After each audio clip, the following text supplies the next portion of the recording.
la tarima a mis colegas Santiago Rivas y Yesid Lancheros, por favor, para empezar entonces y que hablemos.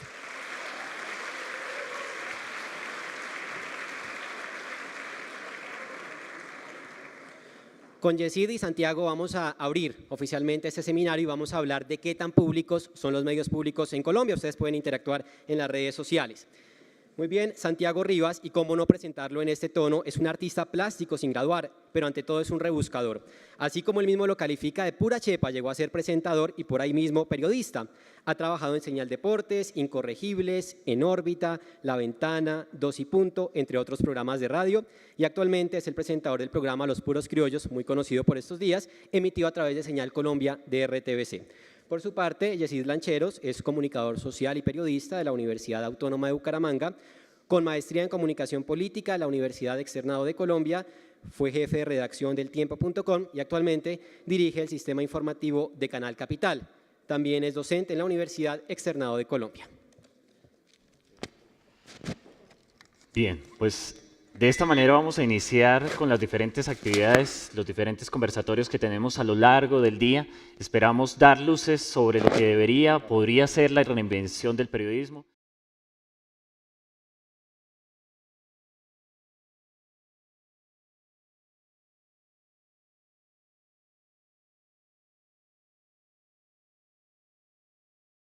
Como utilizaba un término hace un rato el decano, en cada uno de sus ejercicios periodísticos. Por un lado, Yesid, bienvenido, buenos días.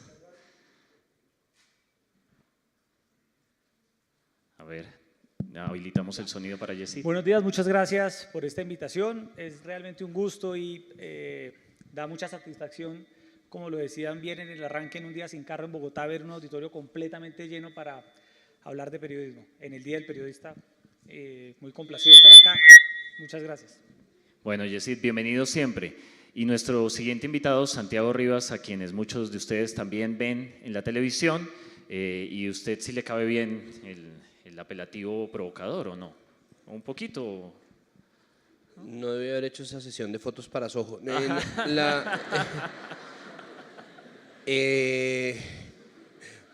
Muchas gracias por la invitación y muchas gracias por haber venido.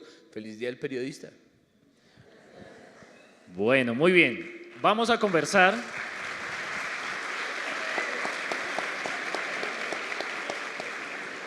Vamos a conversar sobre medios públicos. Los medios públicos en este país también merecen repensarse, no sé si reorientarse, no tengo idea, pero bueno, en eso lo iremos descubriendo. En estos últimos días han existido ciertas coyunturas alrededor de los medios públicos y por eso hoy quisimos comenzar de esta manera la jornada. Pero además queremos hacer la reflexión de vida de la mano con ustedes y es hacia dónde deberíamos transitar con los medios públicos en Colombia, cuál es el estado actual de esos medios públicos, hasta dónde, por ejemplo, la transformación tecnológica y digital le cabe a los medios públicos en Colombia. Y por ahí vamos a iniciar. De nuevo insisto que vamos a estar revisando nuestras redes sociales para recibir también sus preguntas, numeral periodista Comsabana, ahí vamos a estar leyendo sus inquietudes. De igual manera, en un rato vamos a darles la palabra en el auditorio, van a estar 2 personas presentes con micrófonos para poder recibir sus inquietudes. Sin más, hablemos de algo que para nosotros es importante, medios públicos en Colombia, hay que liderar, hay que gestionar el debate público, de eso nos encargamos los periodistas y quiero arrancar con esto para conocer más a Santiago y lo que hace Santiago.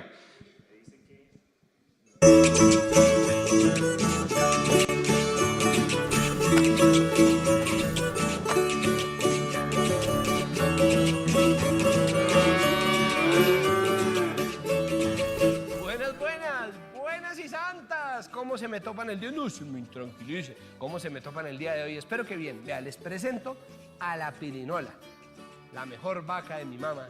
Ojalá no vaya a parar horcada porque qué buena leche que da. Y estamos acá porque vamos a hablar sobre el corazón del campo colombiano. Vamos a hablar más exactamente sobre el son del campo colombiano. Tenemos hoy un capítulo muy musical, con un ritmo joven. No joven tipo youtuber, no joven tipo millennial, pero sí joven. Más joven que el bambuco, más joven que el porro, más joven que que la cumbia es un ritmo que ya se puso de moda en este país y el mundo entero también.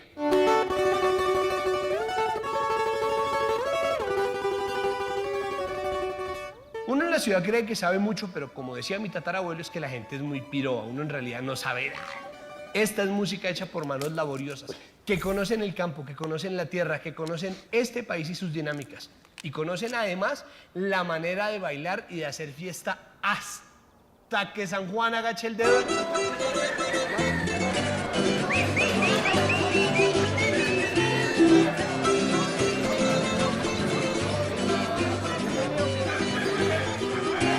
De manera que preparen el golgol, preparen la francachela y la comilona, el sombrero encintado y la chupa de boda y música, maestro.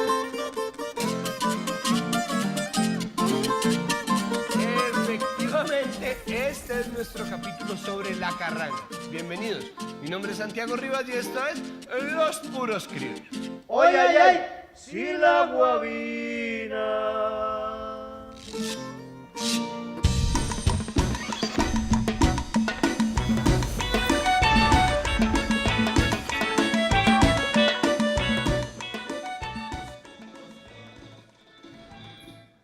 Don Santiago, o su merced, don Santiago, le quedó muy bien hecha esa joda. ¿Ah?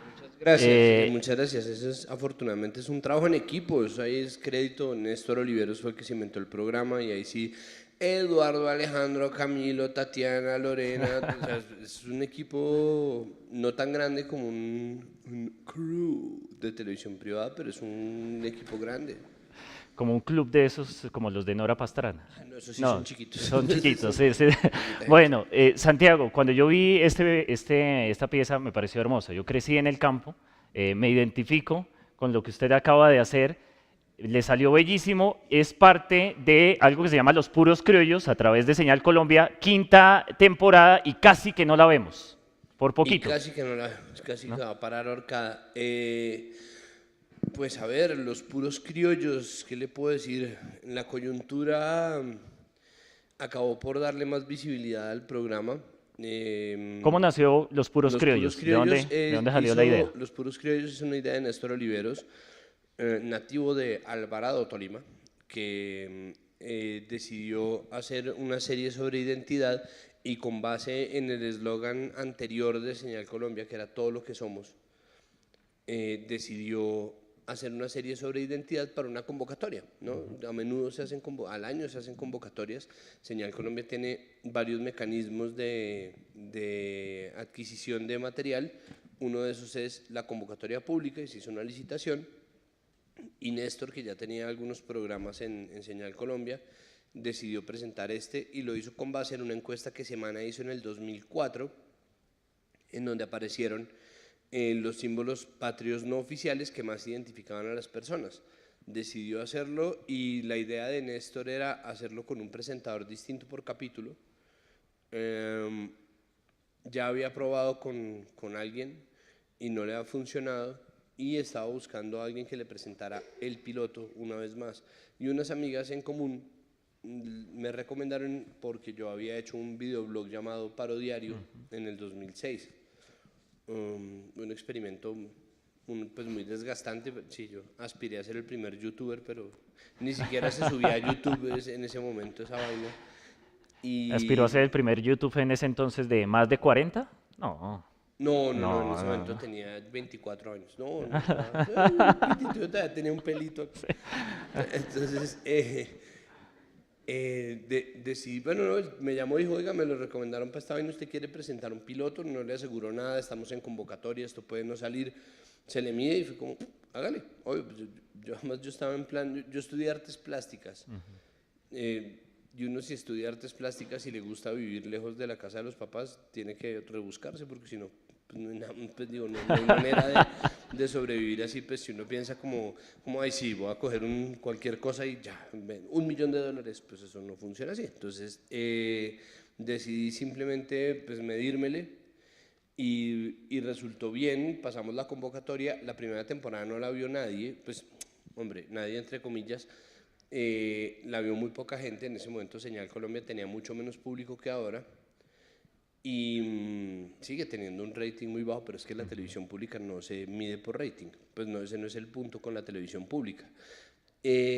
Decidimos, bueno, se decidió hacer la segunda temporada después de poner a evaluar los programas, y ya en la segunda temporada sí nos dimos a conocer para mí, dos razones básicas. Una es que había Twitter, en el 2009 había Twitter, pero Twitter era mínimo, era muy poca gente la que estaba ahí, los medios no tenían cuentas de Twitter, o sea, nosotros descubrimos eso tarde, pero además porque pusieron el programa después de Don Chinche, entonces la gente veía a Don Chinche y se quedaba con los puros criollos, y ahí empezó a coger vuelo el programa, y así fue que terminé aquí hablando con ustedes. Bueno, muy bien. Nos acompaña también Yesid Lancheros, que venía del Tiempo, de ser jefe de redacción, si no recuerdo mal, ¿cierto? Sí. Bueno. Y ahora está en Canal Capital. Quiero que también podamos ver algo de lo que hace Yesid hoy en Canal Capital.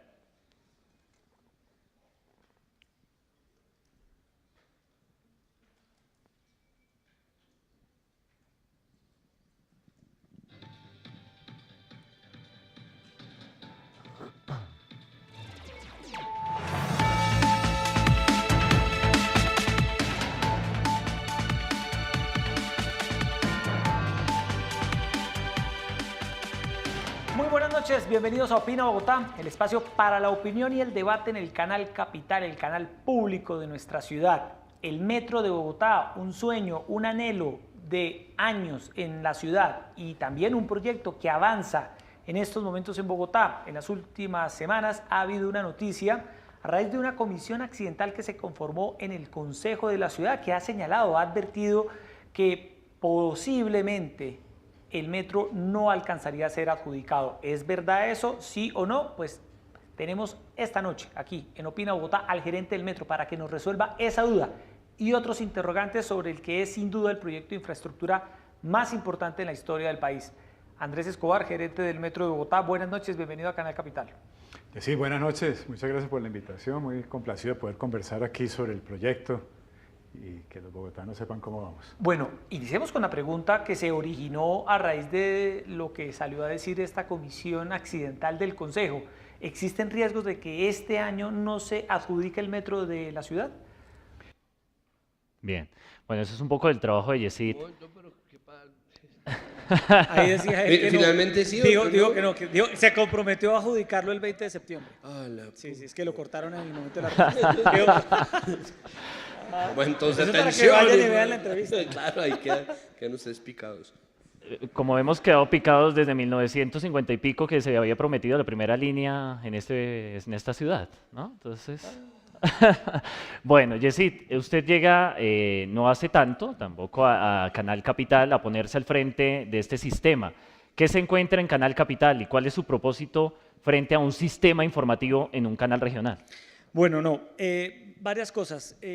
En Bogotá hubo un debate muy intenso sobre el carácter público de Canal Capital, un debate del que todos los ciudadanos fueron testigos por el carácter político que adquirió el canal durante un tiempo. Nosotros hoy en día en Canal Capital hemos logrado, y así lo ha reconocido buena parte de nuestra audiencia, recuperarle el carácter público al canal de la ciudad. Nuestra principal función ha sido, además de ello, de rescatar la filosofía de la televisión pública, ha sido liderar esta transformación digital del Canal Capital, que hoy en día dejó de ser, como era anteriormente conocido, un mero canal de televisión, y hoy en día en Canal Capital es reconocido como un canal que genera contenidos para ser distribuidos en diferentes plataformas con un fuerte énfasis en lo digital. Como lo anotaba ahora Santiago, la televisión pública tiene unos promedios de audiencia modestos en comparación con la televisión comercial. ¿De cuánto puede ser la audiencia de un canal como Canal Capital? ¿Cómo? ¿De cuánto es la audiencia hoy en puntos del Canal Capital? Por ejemplo, según Ibope, el noticiero más visto en Colombia, que es uno de Caracol Televisión, marca en el horario estelar de las 7 de la noche unas 300.000 personas en una ciudad como Bogotá sobre un universo de 8 millones de personas. En Canal Capital hemos llegado, por ejemplo, a cifras de 100.000, 120.000 personas con algunos programas que les va bien. es decir, obviamente nos triplica la televisión comercial, pero para volver a lo que estaba diciendo, hemos logrado o estamos generando que el canal tenga una presencia enorme en las plataformas digitales, porque no solo allí está la audiencia y no solo allí esta batalla por el rating o por las audiencias puede ser un poco más pareja que en la televisión, en señal abierta, en la televisión tradicional, sino que además creemos nosotros que hoy en día los medios de comunicación, si solo distribuyen el contenido por las plataformas tradicionales, están perdiendo una gran oportunidad de llegarles a más audiencias. Entonces hemos logrado liderar esa transformación de convertir al canal en un canal que distribuye contenido a través de múltiples plataformas, y hemos hecho un enorme esfuerzo por recobrarle el carácter público al canal de la ciudad. Tocamos todos los temas, tocamos todas las voces, personas que apoyan o no apoyan al gobierno han pasado por el canal, incluso cuando llegan al canal se sorprenden de que los invitemos. Les hemos dicho que para eso es la televisión pública, para fomentar debates, para fomentar discusiones, y en esa tarea estamos en el canal. Santiago, empiezo por usted, luego con Yesid. ¿Cómo define uno medios públicos? ¿Cuál es el propósito y el corazón de un medio público? Nosotros creemos que aquí los medios públicos son RTBC, pero va más allá de RTBC, que es radio y televisión. Está también en el Canal 13, está TV Islas, pero también está Canal Capital, está Teleantioquia, los canales públicos regionales. Que eso también hace parte de lo que hoy estamos hablando. ¿Cuál es la esencia de un medio público, sea radio, televisión, hoy los nuevos medios? ¿Cuál es ese corazón? Lo principal a la hora de entender la naturaleza de un medio público es entender la división o la diferencia que existe entre un Estado y un gobierno. Los medios públicos pertenecen al Estado, es decir, pertenecen a un aparataje gigantesco, permanente. Sí, el gobierno es transitorio, es un aparato ideológico que está para dar un direccionamiento a ciertas políticas del Estado, pero el Estado es un aparato permanente, garante de derechos, que está basado o que basa su actividad en el servicio. Desde hace mucho tiempo a la gente que contrata con el Estado no se le denomina funcionario, sino servidor público. La televisión pública está basada en la idea de garantizar y fomentar la garantía también de derechos fundamentales, entre ellos las libertades básicas, incluyendo la libertad de expresión, por supuesto, pero también la posibilidad de sentirse parte de una nación a partir de la construcción de una identidad, por ejemplo. Y la identidad tiene muchas maneras de construirse. La identidad se construye a partir de la diferencia y la identidad se construye a partir, obviamente, de la identificación, ¿no? Es decir, la televisión pública tiene… La distinción más clara la hacen los medios ingleses, ¿no? Entre el current affairs y el public service existe una diferencia. Los medios públicos suelen hacer contenidos atemporales y los medios públicos están o deberían estar metidos dentro del Estado y no dentro del gobierno para garantizar calidad a partir de la autonomía, pero además para garantizar que existe una optimización del recurso tanto como es posible para crear contenidos que en 5 años, en 10 años van a tener la misma calidad, pensando precisamente ahí, en el servicio. El sentido de lo público a cualquier nivel, en cualquier tipo de entidad, sea esta mediática o no, es la del servicio, el servicio a la gente que conforma una nación para la cual trabaja un Estado. Y de ahí nace todo. Entonces sí, claro, nosotros tenemos un sistema de medios públicos nacionales semiautónomos, ¿no? Y tenemos una serie de canales regionales públicos mucho menos autónomos, y en eso yo creo que Yesid y Darío y todos los que han pasado por Canal Capital han tenido que luchar más y más, incluyendo también a Holman Morris, por mantener ciertas líneas que hacen muy difícil hacer televisión pública desde los regionales, y todo está en las mesas de gobernanza, ¿no? Parte de la pelea o parte de la recomendación que dio la OCDE, que da vida al proyecto de ley MINTIC que se está cursando ahorita o que está tratando de entrelazarse en el texto del PND, es el Plan Nacional de Desarrollo. Estoy hablando como todo el mundo estuviera aquí al tanto de… Parte del asunto es que recomienda la OCDE separar completamente los medios públicos colombianos del gobierno y ponerlos en el Estado, y este proyecto de ley lo que busca hacer es enclavarlos más en el gobierno, en el Ejecutivo. La regulación gubernamental es fuente de censura potencial, pero si a uno no le están aclarando cómo van a impedir que eso pase en un proyecto de ley, eso no existe. Entonces, ¿qué pasa? Las mesas de gobernanza de los canales públicos regionales tienen metida gente de las gobernaciones, gente de las alcaldías, gente que no tiene nada que hacer ahí porque la televisión pública no está ahí para ellos, sino está ahí para la gente.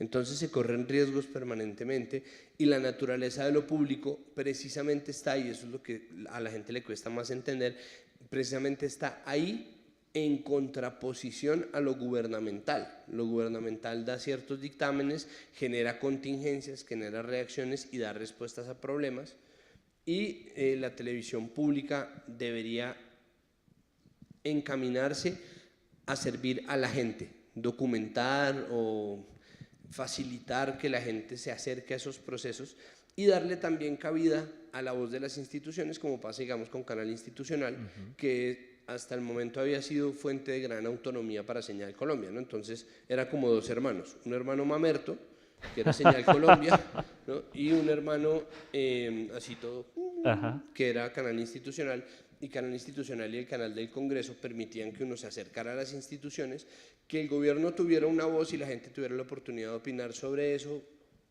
siendo que además era un gran productor de plata el Institucional para RTBC. Y eso permitía que Señal Colombia no estuviera o no tuviera o no tenga mensajes institucionales de ningún tipo. Entonces, ningún ministerio tiene un programa directamente puesto en Señal Colombia.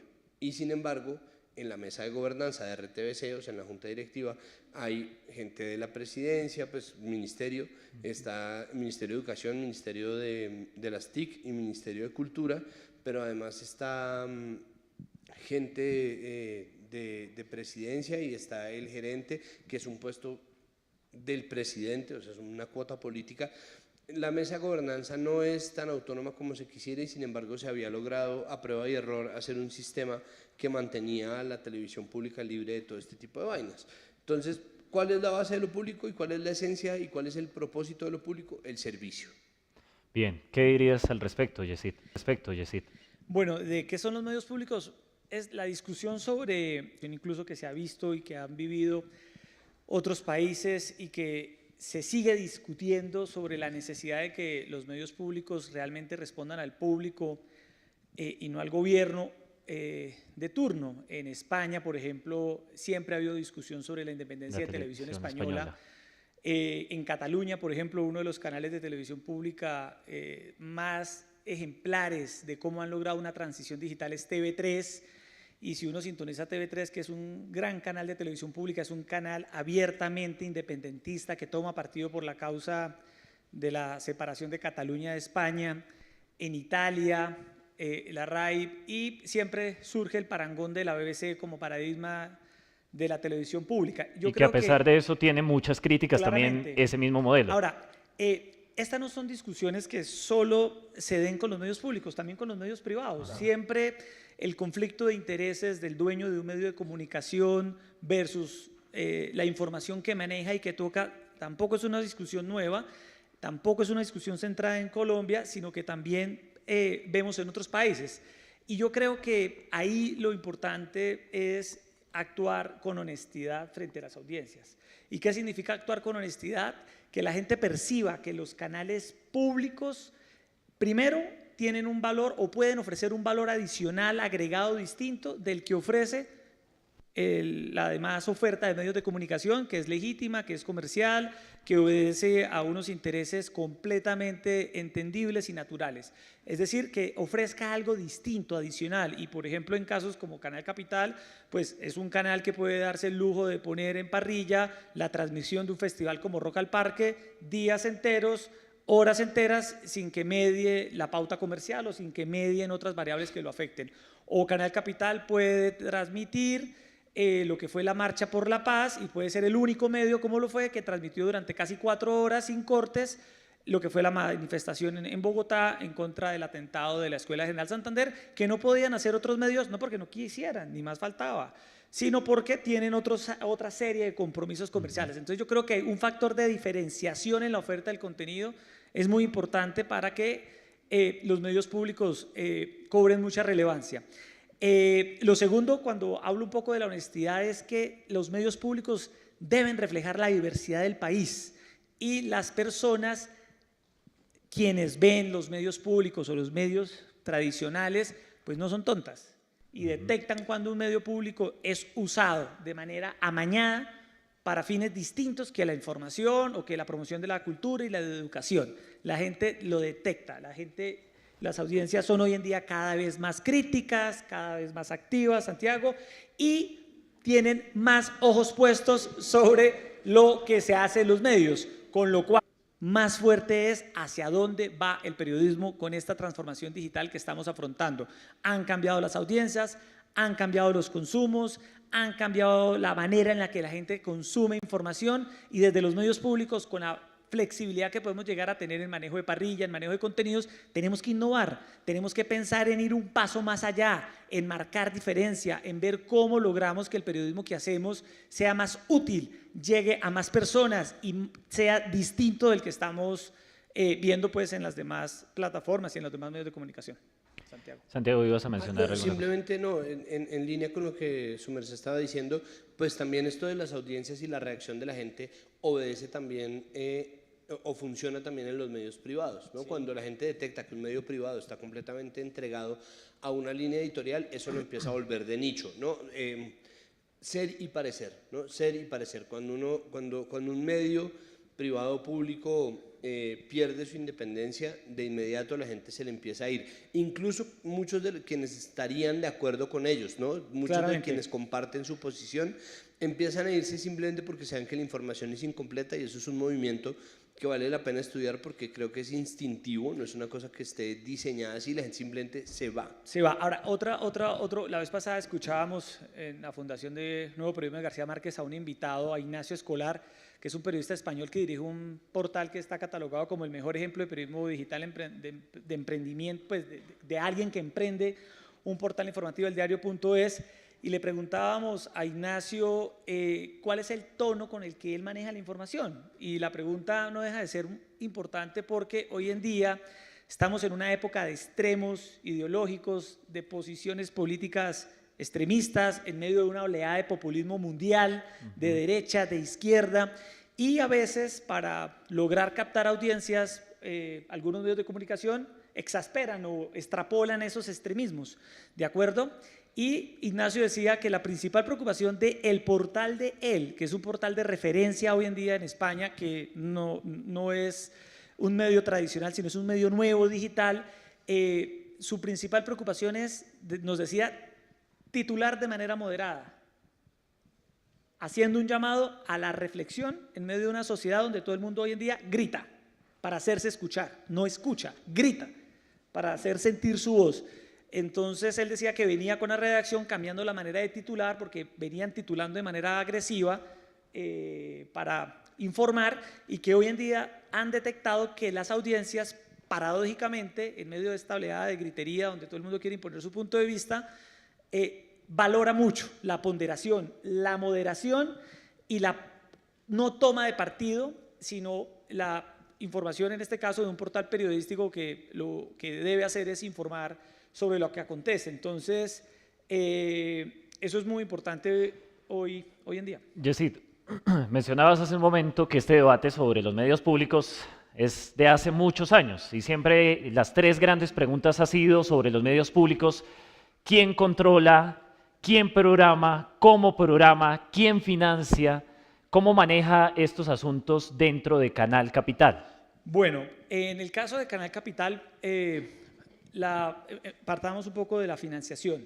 Canal Capital se financia con recursos de Bogotá, de la Alcaldía de Bogotá, y la otra fuente de recursos que tiene el canal es la Autoridad Nacional de Televisión, es decir, el Gobierno Nacional. Son sus dos principales fuentes de recursos, como todos los canales regionales en Colombia, lo mismo Telecaribe, Teleantioquia, Telecafé y todos los canales regionales. Esa es la financiación. En el Canal Capital, ¿qué se ha hecho? Se logró de alguna manera, dividir el área de gerencia, que se encarga de los asuntos netamente administrativos, de compras, de licitaciones, de adquisición de equipos, relacionados con lo que hace un gerente, y la dirección del sistema informativo, que responde más o menos por el 70 o el 80% de la parrilla del canal. A la hora de administrar el contenido, la gerencia de alguna manera no tiene ese carácter intromisorio, invasor sobre el contenido que está de alguna manera a cargo de otra área, que es en este caso la dirección del sistema informativo.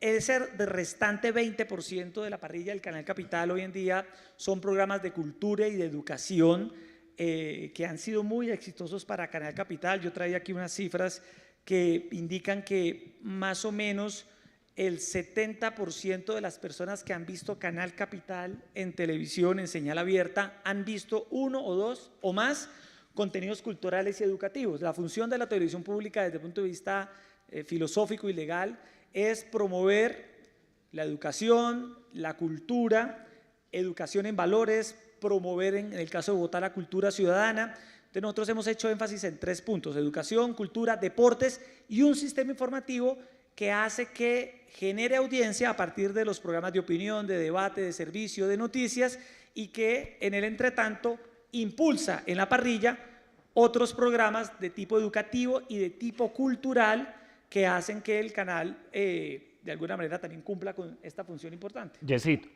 ¿usted a la fecha se siente tranquilo haciendo el ejercicio periodístico dentro de un canal público como Canal Capital? Totalmente. ¿O alguna vez le han dado un par de llamaditas No, para nada, para decir para nada, esto no va al aire? No, para nada, y en eso hay que ser completamente franco. Hemos hecho el ejercicio de Canal Capital con absoluta libertad, con absoluta tranquilidad. Hemos logrado que el canal cumpla la función de reflejar la diversidad de Bogotá, su pluralidad de voces en los debates, en las discusiones. Hemos tenido esa posibilidad. Yo creo que hemos podido hacer el trabajo con absoluta independencia, con absoluta libertad y obedeciéndonos a nuestros principales veedores. Cuando tú preguntabas hoy en día quiénes nos vigilan, pues qué más que tener la lupa puesta de miles, centenares de personas que todos los días ven el canal y que cada día pueden reclamar de manera directa si algo no les gusta, si esto sí les gusta. Es decir, esa es una vigilancia, creo yo, Santiago, pues más eficiente y más eficaz y más asustadora en el buen sentido de la palabra que la que puede ejercer un órgano regulador, que estoy completamente en desacuerdo que existan órganos que controlen o regulen los medios de comunicación, porque de ahí a la censura solo hay un paso. Y estamos abiertos obviamente al escrutinio. Yo creo que esa es la principal veeduría que puede tener uno desde un medio público. Eso que acabas de mencionar da pie para empezar a hablar de asuntos que nos pusieron en dificultades en las últimas semanas. Quiero mostrarles algo que puede dar pie a lo que sucedió con Santiago. Y esto a raíz de lo que se conoce como ley MINTIC o TIC o ley del regulador convergente, ¿no? Y usted se atrevió a ir a la puya y decir esto, ¿no? Es... Hay un tema que está pasando de agache que ni los congresistas ni los medios de comunicación quieren tocar. ¿Amiga? No se trata del DEG, ni de la bolsa de Petro, ni del fiscal.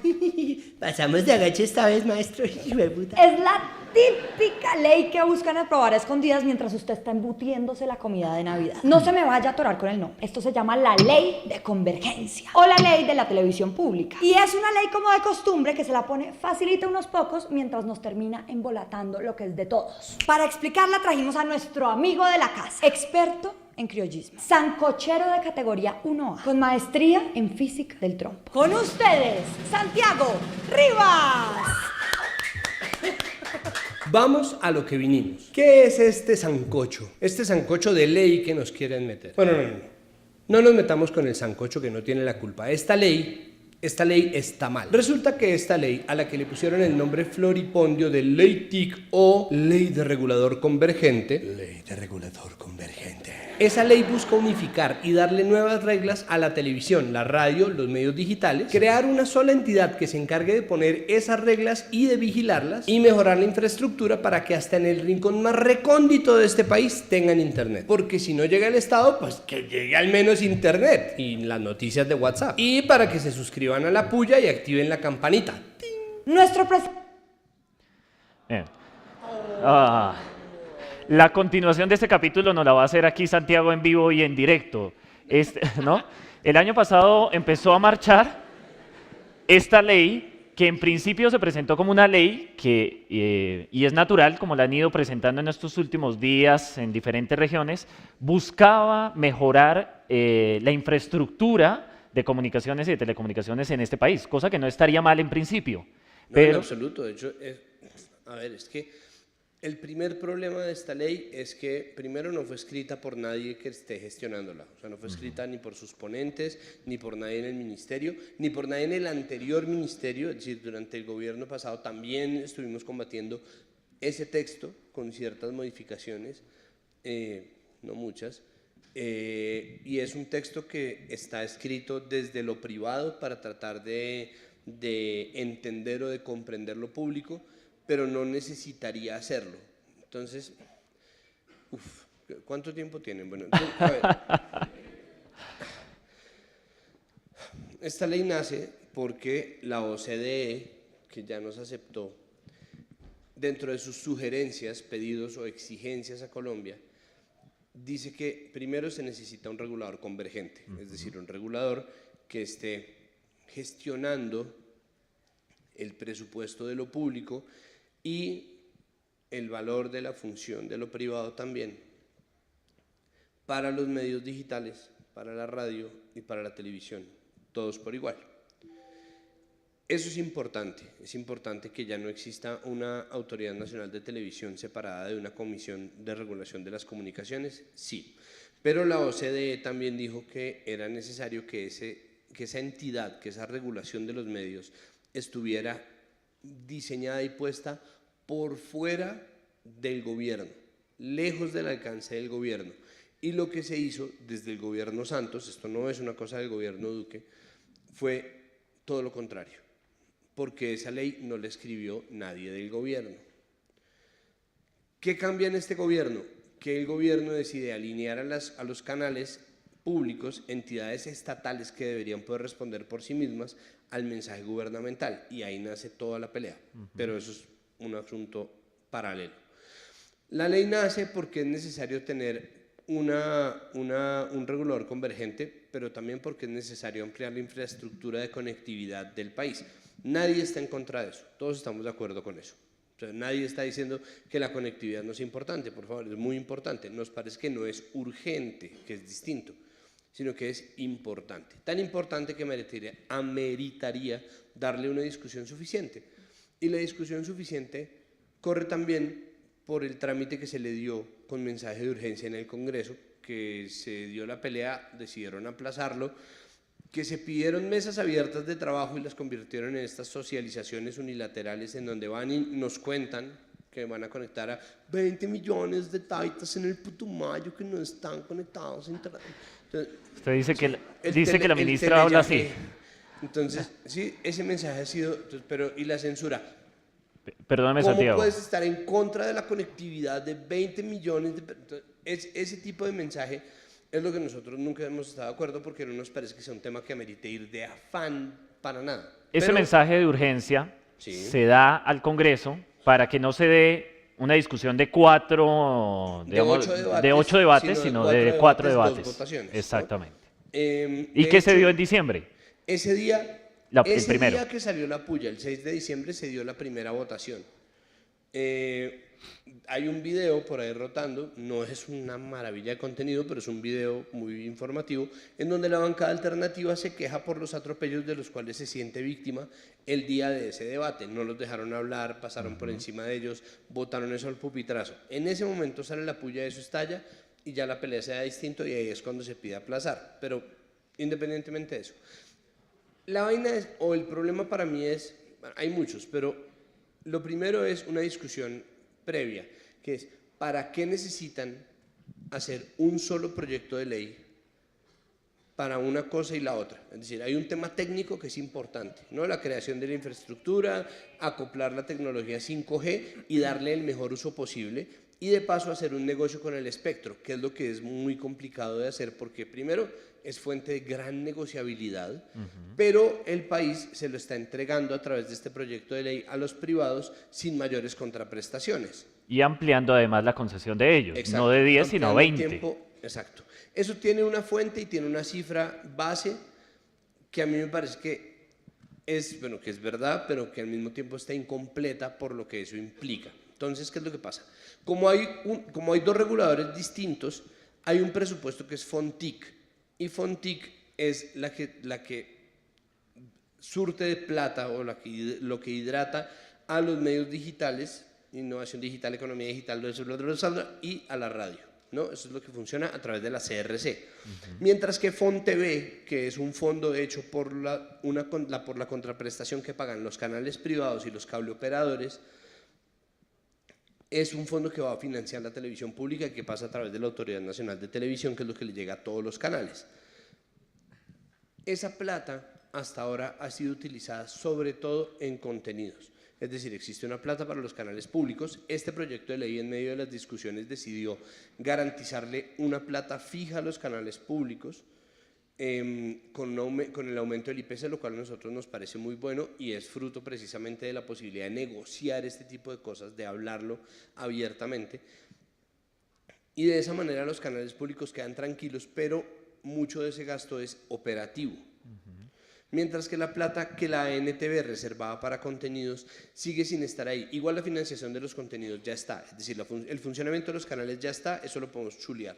Eso era en su momento una objeción, ya no lo es. Ahora nos preocupa, y bueno, siempre nos ha preocupado, pero digo, en términos del negocio nos preocupa que se está generando un oligopolio. Ustedes están hablando aquí de reinvención y este es un proyecto de ley que está buscando atornillar durante 10 años más, prorrogables a 20 años más, a los privados que están dominando el mercado de las telecomunicaciones ahora. Siendo que existe una televisión que ya se siente obsoleta, que es la televisión convencional, que ha tenido que buscar migrar a otras plataformas, encontrar nuevos formatos, o hacer formatos mixtos, o tratar de venderse de otra manera, tener comunicación en internet, y unos cableoperadores que han tenido que responder de la mejor manera posible también a la existencia de plataformas OTT, le hace Netflix, YouTube, Hulu, Amazon Prime, lo que ustedes quieran.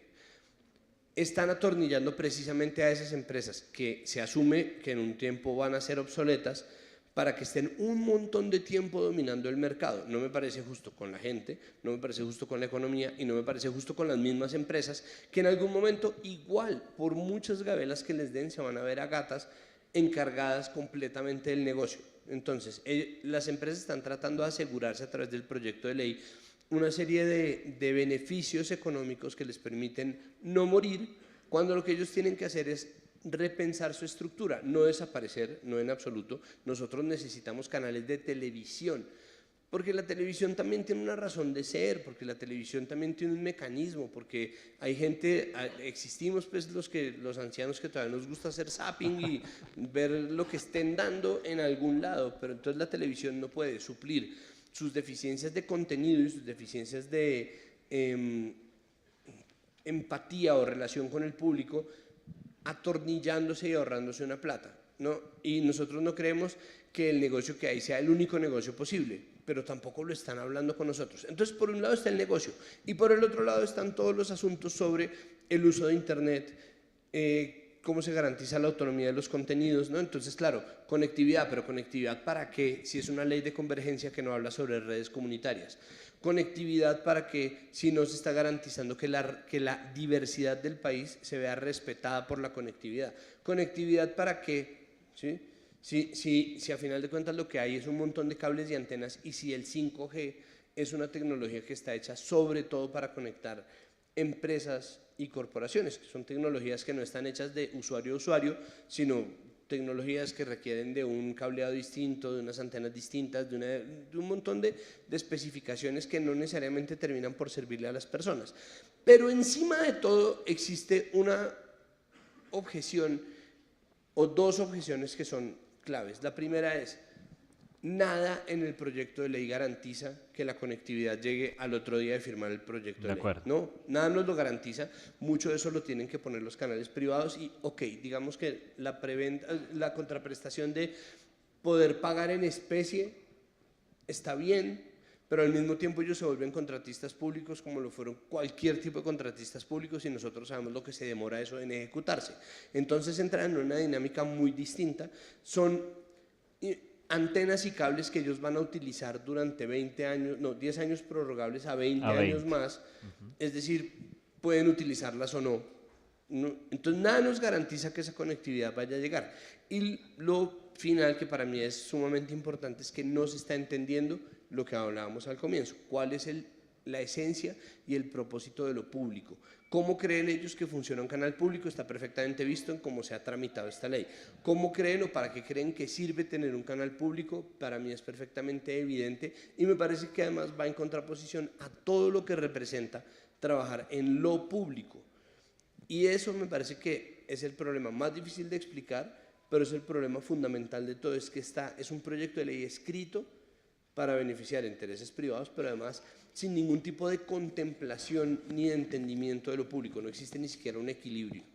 Bueno, para quienes nos siguen ahora en directo, esta es la opinión de Santiago Rivas, un hombre que está haciendo ahora mismo televisión pública, una mirada sesuda, crítica al respecto de eso. ¿Cómo lo ve Yesid Lancheros del otro lado, haciendo televisión informativa, más exactamente, en Canal Capital? Aló, bueno, el proyecto TIC tiene varias miradas, tiene varias partes para analizar. Este es un proyecto que en su momento, cuando se tramitó y se discutió en el anterior gobierno del presidente Santos, acababa con la televisión pública, hay que decirlo de manera honesta, clara, ponía en riesgo la financiación de la televisión pública. Por esa razón todos los canales públicos nos unimos con los actores, con los productores, con los libretistas y se logró frenar ese proyecto porque ese proyecto, en medio de la búsqueda de crear un regulador convergente adaptado a la realidad de hoy, terminó llegando al Congreso. Cuando los proyectos de ley los redacta el gobierno y los lleva al Congreso, en el entretanto pasan muchas cosas y algunos ponentes le metieron la mano y le querían hacer unos cambios a unos articulitos que ponían en serio peligro la financiación de la televisión pública. Por fortuna, ese proyecto se retiró. Llegó el actual gobierno y en este proyecto, hay que decirlo también de manera clara, se asegura, y así lo ha reconocido Santiago, la financiación de la televisión pública, que era uno de los principales, una de las principales preocupaciones que existía de acuerdo a unas tasas de compensación del porcentaje que se eligiera la televisión pública, que depende hoy en día del ingreso de la televisión privada. Se hacían unos porcentajes que ponían en duda, pero eso quedó completamente fijo, establecido. Eso, perdóname, es una paradoja porque la gente cree que a más televisión pública debería desaparecer la privada. Digamos, hoy la televisión pública se financia en buena medida a través de la televisión privada y del éxito de la televisión privada. Y pequeño paréntesis, a mí me preocupa un poco a veces la gente cómo se regocija con que le vaya mal a los medios de comunicación. Sí. Me parece que eso está mal, todo lo contrario, entre mejor le vaya a los medios de comunicación en Colombia, nos gusten o no los medios de comunicación, es mejor.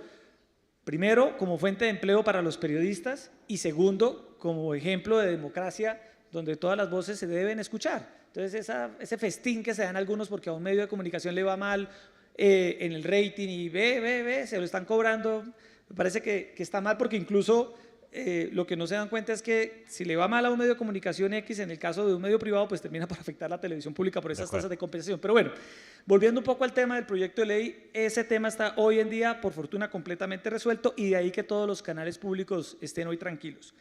Obviamente hay un tema, como la nota Santiago, de ampliación de cobertura y de penetración TIC en todo el país, que es una naturaleza del proyecto. Está el tema del regulador convergente, que yo creo que en ese sentido el gobierno debe tratar de socializar mejor este punto, porque evidentemente se plantea la conformación de un comité donde hay unos delegados del gobierno que podría, para muchos, poner en riesgo la independencia y la autonomía del manejo de los medios. Y yo creo que al gobierno le ha faltado socializar mejor y dar un mejor debate y una mejor discusión con estas iniciativas. Es decir, un proyecto de ley que puede llegar a cambiar la televisión pública en Colombia no se debe tramitar en sesiones extraordinarias en el Congreso de la República.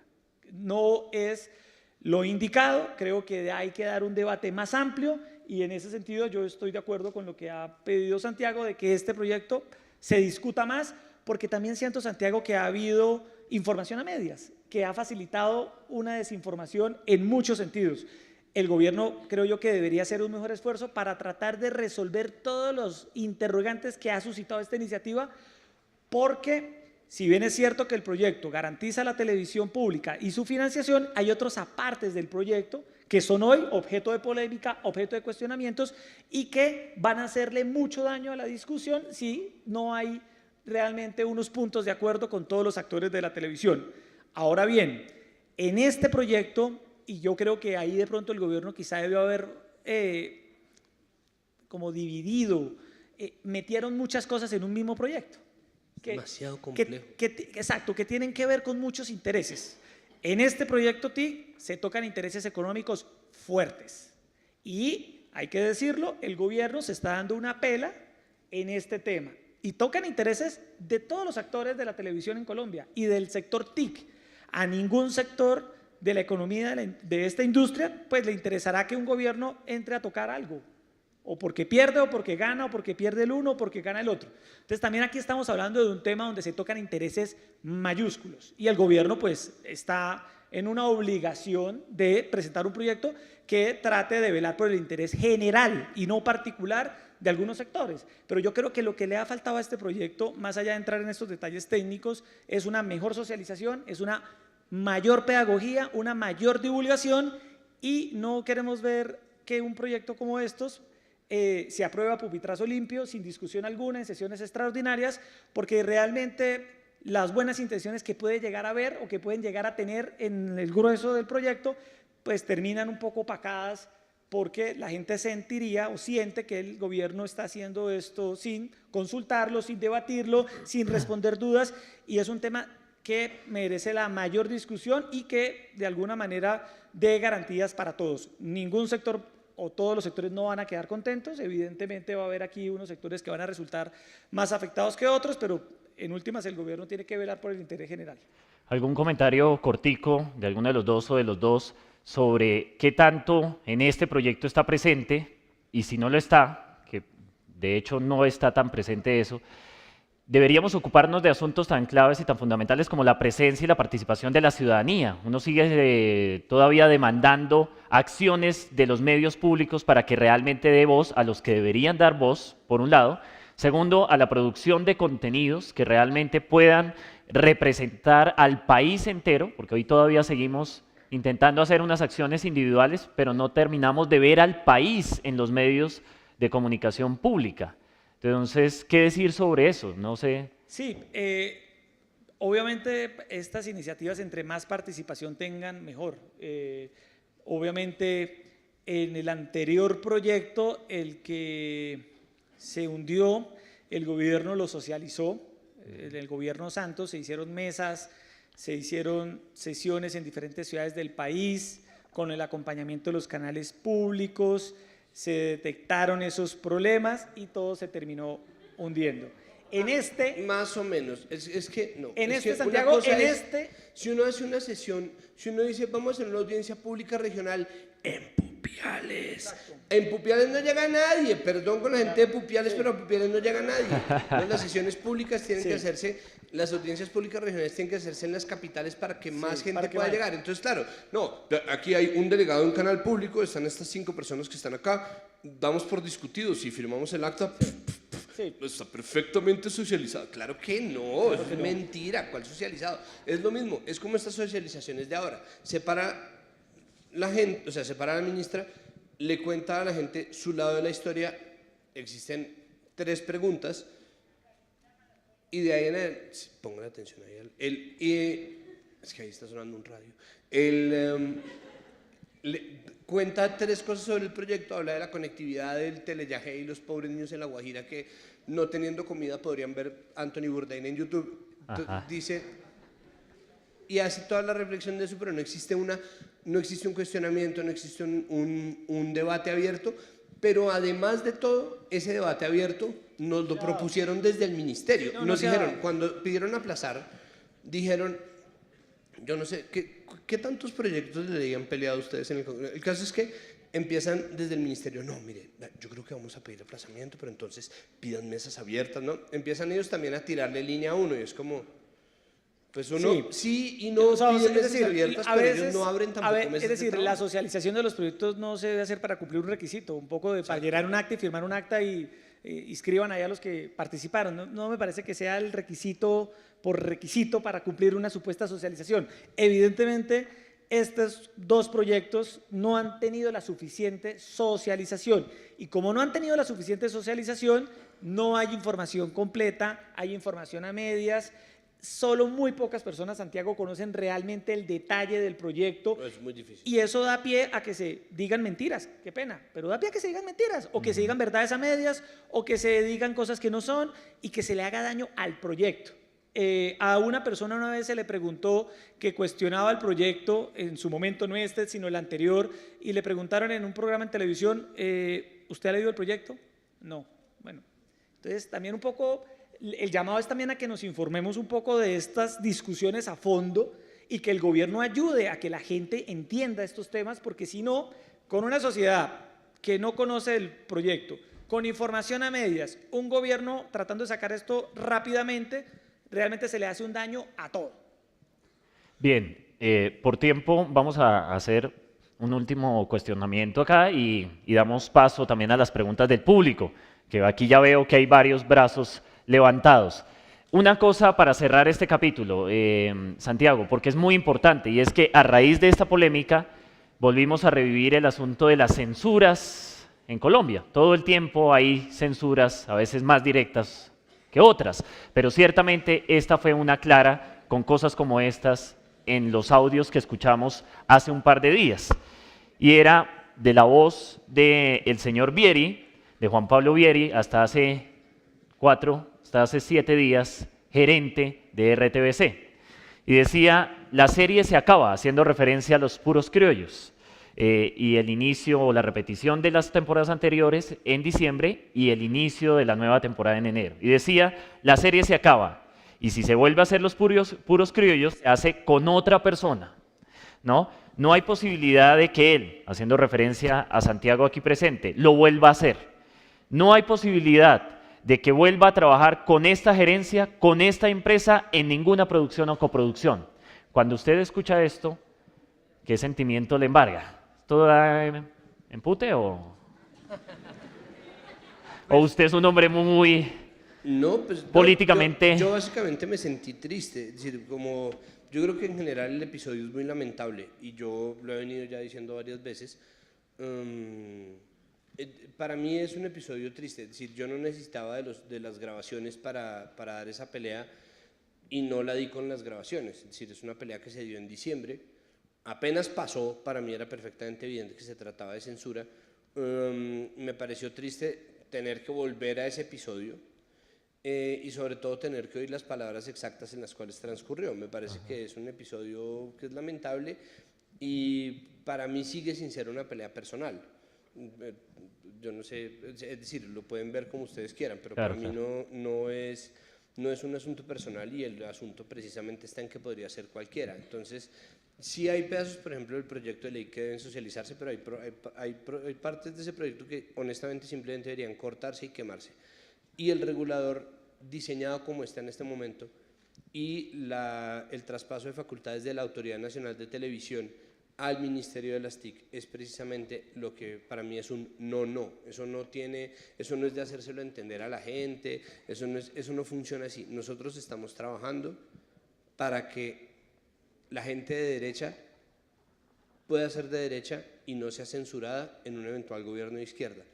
Estamos trabajando para que la gente que está ahorita peleando por instaurar la censura en el país pueda decir lo que quiera tranquilamente y ejercer su oficio como periodista desde la derecha, desde la izquierda, desde el centro, desde donde se le dé la gana, y esté solamente sometido a las responsabilidades éticas del oficio de prensa y no a una cooptación de la libertad de opinión.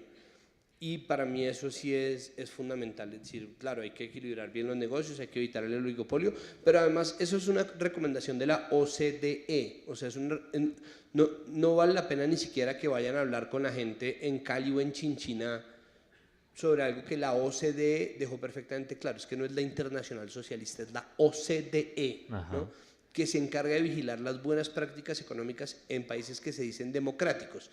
Entonces, hay ciertas vainas que valdría la pena dejar claras ahí, y a mí me parece que simplemente es una muestra del talante que nos están dando, y eso es un poco una muestra de lo que puede venir y de lo que nosotros tenemos que prevenir con mucha atención. Pero ¿qué me produce? Me produce tristeza. Es decir, me parece que pues no le parece triste que esté pasando eso, como uno lo oye, y sería muy bobo de mi parte salir ¡ajá! Eso no sirve para nada. Es decir, mi pelea jamás fue con RTBC ni con Sugerencia, sino con el proyecto de Ley TIC, y uno ahí sí tratando de dar un debate, ¿no?, y que existan tantos obstáculos en llegar a un objeto tan sencillo como sentarse a discutir con la posibilidad de perder.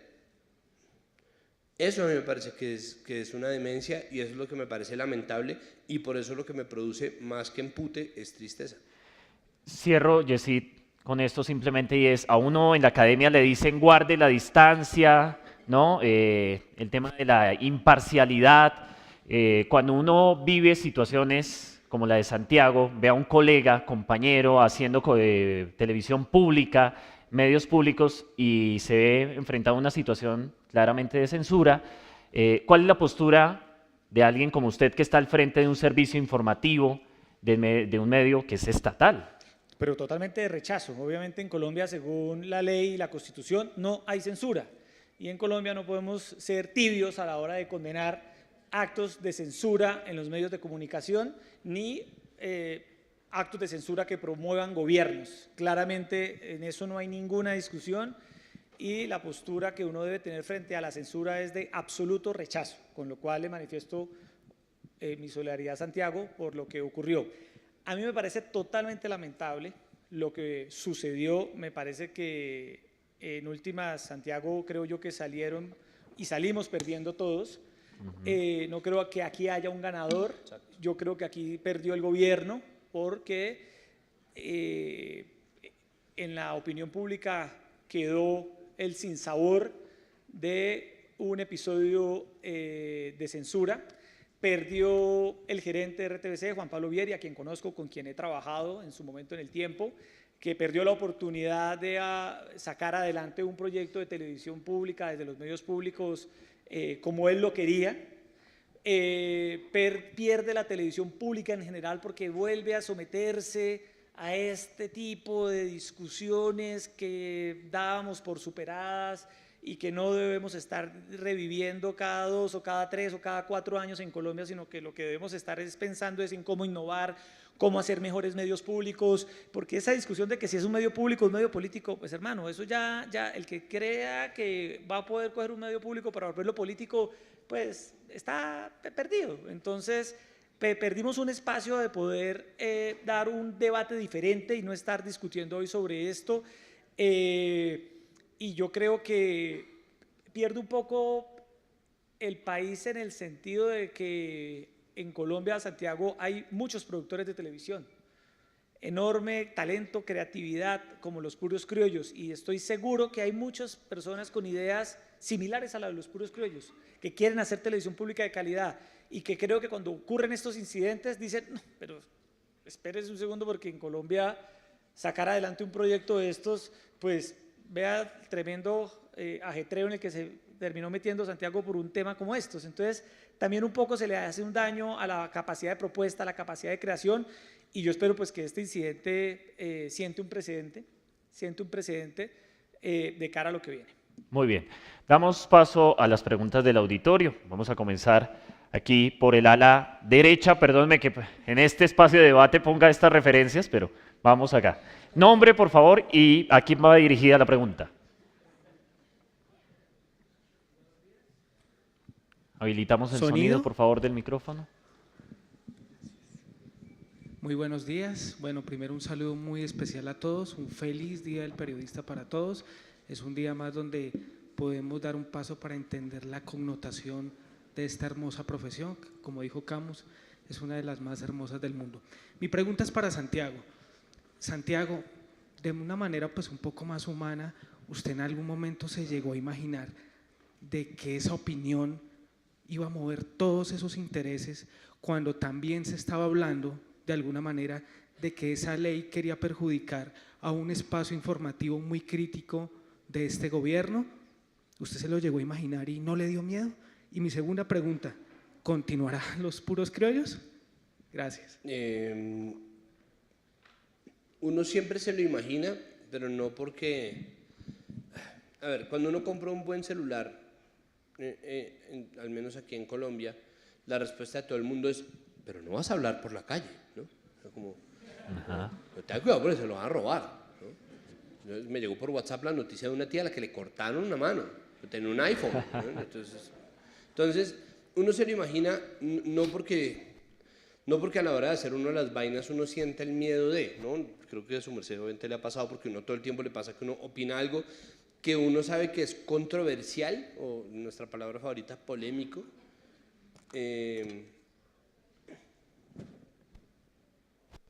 Y de inmediato, pues uno recuerda todos los episodios previos de censura de alta o de baja intensidad que han ocurrido, pero además uno tiene una tropa de amigos que le está diciendo, pero no le da miedo, pero no le da miedo. Entonces, claro que me lo imaginé, es decir, me lo imaginé con los puros criollos y con las opiniones que yo emito en los puros criollos, y me lo imaginé cuando decidí hacer la puya sobre esto. Por otro lado, yo elegí deliberadamente ser Cándido, no Cándido Pérez, el programa, sino, es un chiste para viejos, perdón, Cándido, elegí ser Cándido en la medida en que yo prefiero que me roben el celular a vivir mi vida con miedo de que me roben el celular, ¿no? O sea, yo prefiero que si me están llamando y es urgente yo pueda hablar así y de repente sí, pero me lo quitan, no me lo quitan o lo que sea, pero eso de estar viendo todo el tiempo en función del ladrón, ¿no? Estar viendo en función del censurador me parece una soberana idiotez. Entonces, claro, obviamente que me lo imaginé, pero me parece que uno debería, a pesar de todas las evidencias, trabajar en su vida como si no le fuera a pasar nada. Pues porque además, pues no, me parece que es existencialmente muy desgastante. Y con respecto a los puros criollos, no lo sé, Ernesto, no lo sé, porque… no lo sé, Ernesto, no lo sé, porque… no lo sé porque este sí es un chiste de jóvenes, ¿no? Rock and roll. Bueno, no se sabe por varias razones. Lo primero es porque es muy posible que quien llegue a la gerencia de RTBC y quien llegue a la dirección de Señal Colombia, ambos puestos vacantes en este momento, decida no mover nada de lo que ya pasó, ¿no? Porque son decisiones tomadas y en ese sentido puede que decidan dejarlo así y dejar que eso se olvide porque finalmente el responsable ya se fue, ¿no? Muy entre comillas. Eso está saldado hasta ese punto. Pero además porque los tiempos normales de los puros criollos son de 2 años y medio entre temporada y temporada. Entonces, no tengo forma de saber si va a haber una sexta temporada porque en los tiempos comunes y corrientes del programa, habiendo grabado la pasada en 2018, seguramente estaríamos grabando el otro año, la nueva temporada, o el siguiente, es decir, entre 2020 y 2021. Entonces ahí sí que es imposible saber realmente qué va a pasar con los puros criollos. Bien, vamos por acá por el centro. ¿Hay alguna pregunta? Acá tenemos un par de ellas enfrente, si podemos compartir el micrófono. Ojalá una sola pregunta y vamos al grano porque por tiempo ya no vamos a poder avanzar en más.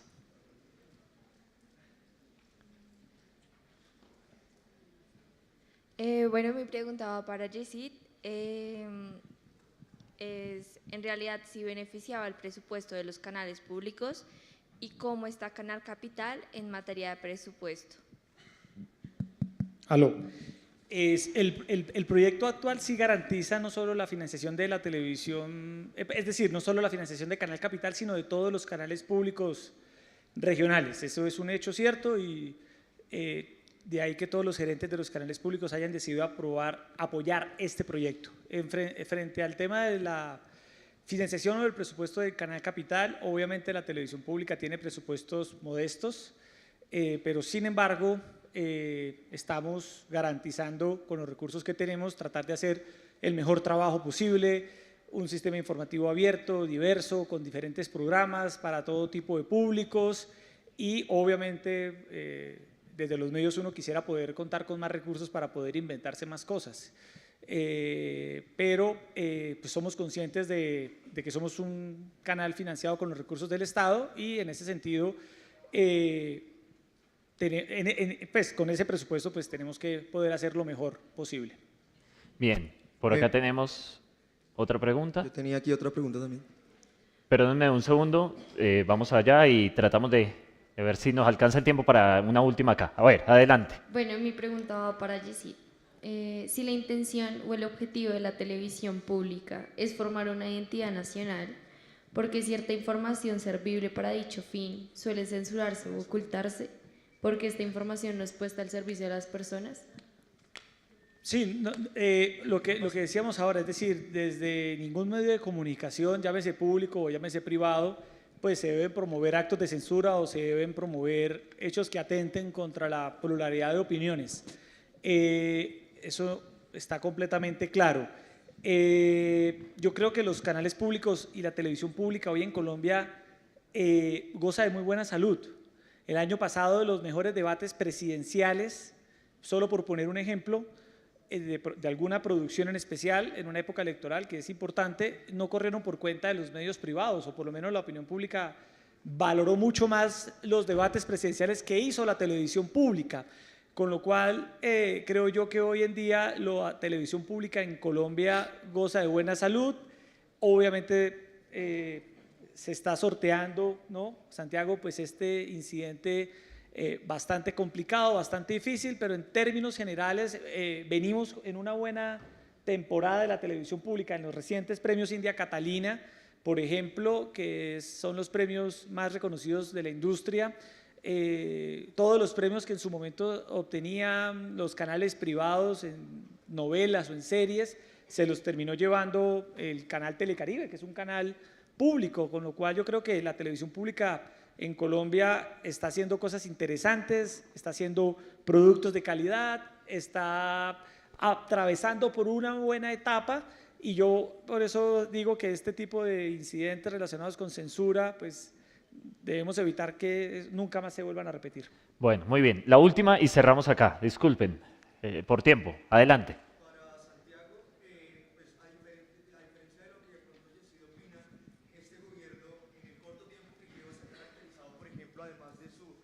De su caso pasó también con unos periodistas de Radio Nacional, entre los que se encontraba el profe Patiño, que hicieron unas denuncias frente al hecho.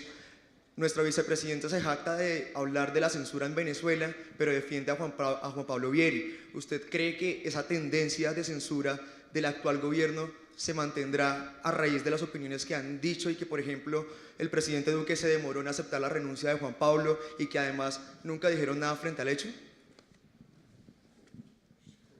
Yo creo que sí. Yo creo que sí, pero además porque en Colombia estamos muy acostumbrados. Mire, lastimosamente nosotros tenemos un país o una cultura nacional que es proclive a la censura por muchas razones, pero la principal es que nosotros somos un país que privilegia el poder por encima de la libertad. Es decir, nosotros pensamos nuestro ejercicio ciudadano y todas nuestras acciones civiles, incluyendo ser periodistas, desde el ejercicio del poder y no desde el ejercicio de la libertad. Cuando usted ejerce desde la libertad, usted comprende la responsabilidad que tiene con la libertad del otro, ¿no? Cuando usted ejerce desde el poder, usted hace lo que puede porque puede. Y eso ha pasado en todos los gobiernos, ¿no? Pues tan es así que, si no estoy mal, hubo o iba a haber un debate hablando de televisión pública en canal institucional con los candidatos a la vicepresidencia, pero solamente podía ir o Clara López o Claudia López. Y desde el gobierno, que tenía como candidato a Vargas Lleras, cuando todavía creían en él, decidieron, no le da miedo hacer esos chistes sobre él, decidieron cancelar el debate. Cuando otros debates a los que solamente habían llegado 2 candidatos o un solo candidato igual se habían hecho, ¿no? O Ángela María Robledo era la única que podía llegar. El caso es que mandaron a decir que no.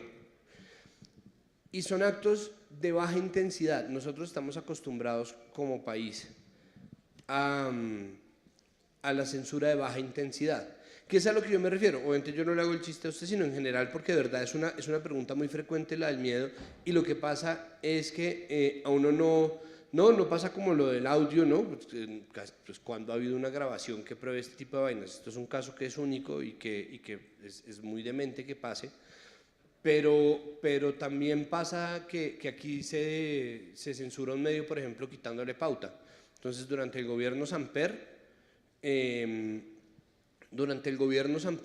la prensa, que era el periódico de los Pastrana, misteriosamente fue perdiendo patrocinadores hasta que se esfumó el periódico La Prensa. Durante el gobierno de López Miquelsen, y esto es otra forma de entender el mundo, es que no solamente son los gobiernos o el poder, sino son los medios mismos los que entienden el ejercicio a partir del poder. Entonces los medios colombianos, muchos medios colombianos, deciden atribuirse la capacidad de desestabilizar a la nación y optan por no hacerlo, ¿no? Entonces, en nombre de la institucionalidad y de la estabilidad nacional, muchos medios optan por darle la espalda a sus periodistas o por generar entornos de autocensura. Para mí el más claro fue cuando López Miquelsen llamó a la gente del Tiempo a decirles que estaba preocupadísimo y que estaba pensando en renunciar porque Klim, Lucas Caballero, le escribía una columna, yo no sé si era cada 3 días, bueno, le daba durísimo y era un tipo realmente brillante y muy chistoso, pero un columnista muy difícilmente va a tumbar a un presidente a punta de sátira. Y sin embargo, López Miquelsen hizo la pataleta de decir que estaba pensando en renunciar por cuenta de las columnas de Klim. Y el Tiempo se creyó el cuento y se sintió dueño del poder para desestabilizar la nación y decidió hacer el acto patriótico de darle la espalda a su columnista, como si ese fuera el deber de un medio, ¿no? Entonces es una locura, porque nosotros todos estamos englobando nuestra idea de nuestros ejercicios profesionales, nuestras salidas al parque, nuestras reacciones y nuestra relación con la policía y nuestra relación con nuestros vecinos a partir de la idea del poder y no de la idea de la libertad. Y creo que esos son episodios. Entonces, ¿van a seguir censurando? Sí. ¿Este gobierno es censurador? Pucha, sí. El episodio de Vieri va a terminar siendo lo de menos. El problema es que en general las voces disidentes se están callando, pero si eso es lo que están pensando hacer con la televisión pública, pues de aquí en adelante creo que no va a quedar ningún resquicio. Ojalá, mire, ojalá yo no tenga la razón. De verdad, ojalá esté equivocado. Yo soy hincha de Santa Fe. A mí me gusta que me callen la jeta. O sea, ¿no? ¡Ay, este man es malísimo! Y mete 5 goles, yo feliz. No, a mí no me interesa tener la razón. Ojalá no la tenga, pero a mí me parece que sí, y lo que están probando hasta ahora es que efectivamente sí. Bueno, pues Santiago, ojalá que no tenga la razón en ello. Ojalá. Bienvenido el debate y como dirían los abuelos, perdónenlo poquito, pero nos toca cerrar acá porque no nos da el tiempo. Yesid, muchas gracias por su compañía, muchas por gracias, su opinión, Camilo, por su análisis. Manuel, gracias por esta invitación. Y gracias a Santiago, que sean muchos más los capítulos de Los Puros Criollos. Gracias, o si no, algo nos inventamos. Muchas gracias. Muy bien, señores, gracias. Gracias por el apoyo, muchas gracias. Muchísimas gracias por la invitación. ¿Qué va, Santiago? Siempre bienvenido.